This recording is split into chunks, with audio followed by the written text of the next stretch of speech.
Hi, my name is Brett Harrison, Hi, I'm Lex Terentian. and we're the co-creators of Holotype, Mesozoic North America.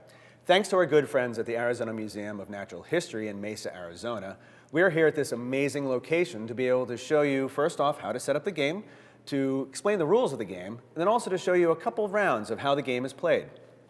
Holotype is a paleontology-themed worker placement game for 2 to 5 players.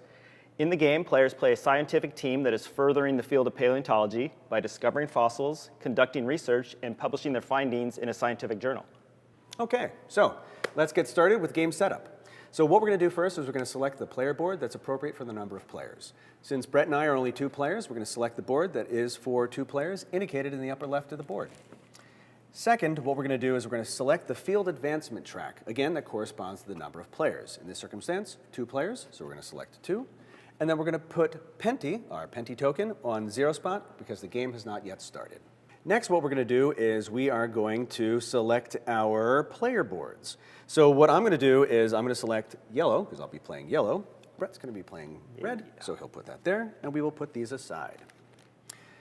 So let's now set up our player boards. So there are 3 workers that we have in the game. What we'll do first is we'll put our field assistant token and our paleontologist token in the department lounge, and then our grad student will go up in the upper left. That token will be used a little later on, so we'll be able to unlock that worker in a little bit. Next, what we're going to do is we're going to take our 5 wooden discs and cover up the numbers in the global objective contribution section. Then what we're going to do is there are 6 milestone tiles. What we're going to be doing is we'll be laying them out. We're not going to use them yet. Those will be unlocked a little later on in the game. Okay, so now let's lay out some cards. First off, we're going to start with our field expedition deck, and we'll lay that to the side of the board next to field expeditions. Under that, we'll place our trace fossil deck. Next, what we're going to do is we're going to lay out our global objectives, and what we'll do is we'll lay out the number of global objectives equal to the number of players plus 1. So in this circumstance, it's going to be 3 cards. Next, we will each be dealt 3 specimen cards to start.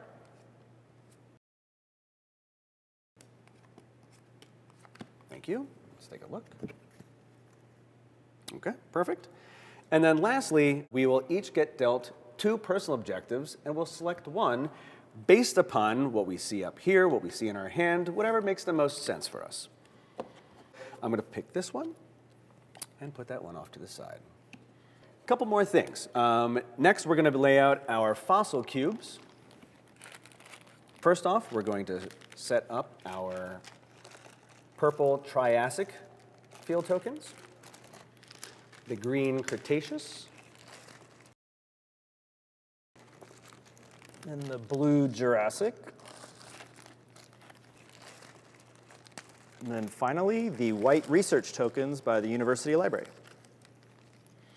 And then lastly, what we're going to do is we're going to take these custom dice that we have for the game, and these are going to be used a lot. So what we'll do is we'll just place them in as much of a centralized area because we'll be accessing them throughout the game.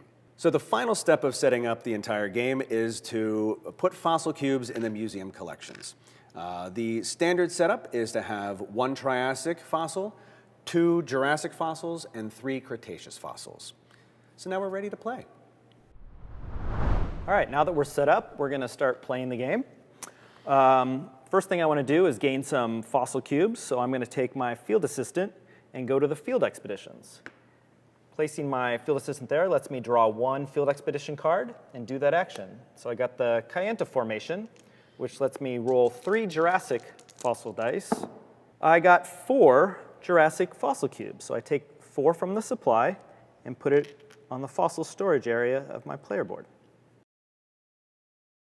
So what I want to do is I want to get more specimens. So I'm going to take my field assistant worker and place them there. And that will allow me to do various functions. So first off, what I'm going to do is I'm going to draw 2 cards into my hand and discard 1. So I'm going to choose to discard this card, which is not necessarily the card that I drew. It was a card in my hand, so it is important to note that you do not necessarily need to discard one of the cards that you drew. There are other things that I can do at this space, which is I can either draw the top card from the discard pile, or I can discard a card.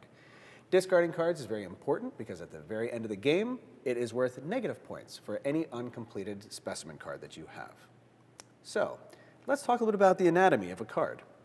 In this circumstance, one of the cards I did draw was the Stegosaurus. In the upper left corner is the number of fossils that I need to be able to complete the card, the number of research cubes that I need to complete the card. It also lists the size of the specimen, the period that it's from, the circumstance, Jurassic. Also lists the diet of the card. It also lists the number of victory points that are available once I complete this card, and also the type of card that it is, which is a Genosaur. So I need some research so that I can publish later. I'm going to take my paleontologist and go to the university library, and since my paleontologist will get me 3 research cubes, I will take those and put them in the research tokens area of my player mat. So I want research as well, but Brett's already there. So what I can do, though, is I can bump that player piece. So I'm going to take my paleontologist and put my paleontologist there, bumping his paleontologist back to his department lounge. Let's talk a little about bumping. So throughout the game, there is a hierarchy of pieces. Players can bump various workers based upon where they lay in that hierarchy. So any worker can bump a worker of the same or lower in the hierarchy. In this circumstance, I can use my paleontologist to bump Brett's paleontologist. So what I'll do now is I will take 3 research tokens and put them into my player board. So now I have enough fossil cubes and research cubes to publish. Go to the publishing journal. Notice that only paleontologists and grad students can use this location. Field assistants can't. So I placed my paleontologist there. I will then choose one of my specimen cards to publish, turning it into a holotype. So I will publish the Dilophosaurus by taking 2 Jurassic cubes from my storage, putting them back in the supply, and 3 research cubes back into the supply.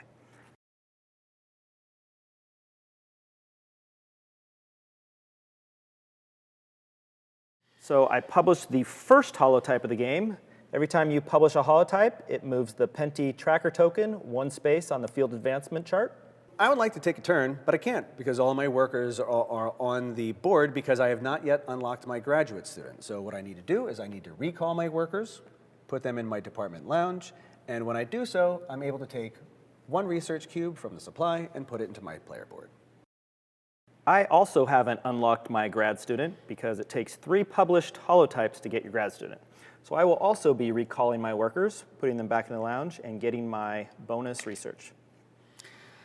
I need some fossils. So what I'm going to do is I'm going to take my paleontologist, I'm going to place that worker here, and when I do so, I'm able to draw 2 cards, and I'm able to select 1. So in this circumstance, I'm going to draw the Cedar Mountain Formation and the Blue Water Creek Formation. And it allows me to do various things because now we see some special icons on the cards that allow us to roll the dice a little bit differently. First off, for the Cedar Mountain, what I'd be able to do is I'd be able to take my 3 die, roll them, and if I don't like the result, what I can do is I can re-roll one of those die, but if I don't like that, I can also get a second re-roll because it has 2 re-roll icons on it. So I don't necessarily have to re-roll a different die. I can re-roll the same one that I rolled. However, I want Triassic fossils. So what I'm going to do is I'm going to roll 2 Triassic. And I'm going to get 3 fossil cubes, Triassic. But that also allows me to get a trace fossil card that I'll add to my hand. Now, there are 4 different types of trace fossil cards in the game. There's amber, eggs, tracks, and coprolites. These cards are used when we publish a holotype to gain extra points toward the end of the game.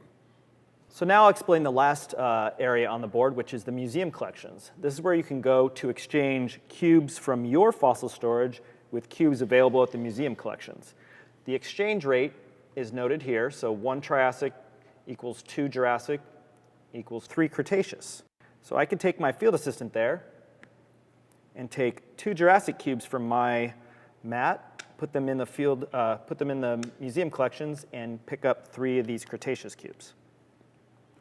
So as the game advances, we're able to continue to publish various holotypes, and every time we do so, that then advances the field advancement track. There are two icons on the field advancement track that allow us to do certain actions in the game. The first one is the green star, and that will then allow us to gain a milestone. The milestones are a way to give us a little bit of an advantage in the game. So some of the milestones that we have here, fossil storage, which allows me to increase fossil storage by 4. We have the expeditions one, which allows me to gain an extra fossil when using field expeditions. Then we have the library one that allows me to gain an extra research from the university library.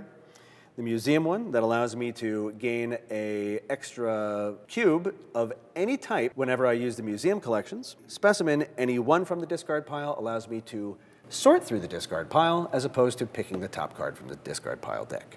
And then lastly, a specimen +1 that allows me to draw or discard an extra card when using the specimen lab. In this circumstance, what I'm going to do is I'm going to pick library +1 that allows me to gain extra research at the university library. I'm going to pick the expedition +1 that will allow me to get extra fossil cubes when doing expeditions. So the other icon that we have here is the museum reset.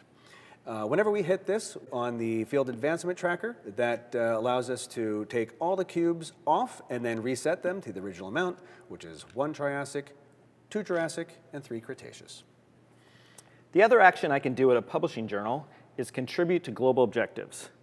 So as I'm looking around, global objectives refer to all the published holotypes on the board, mine and the other players.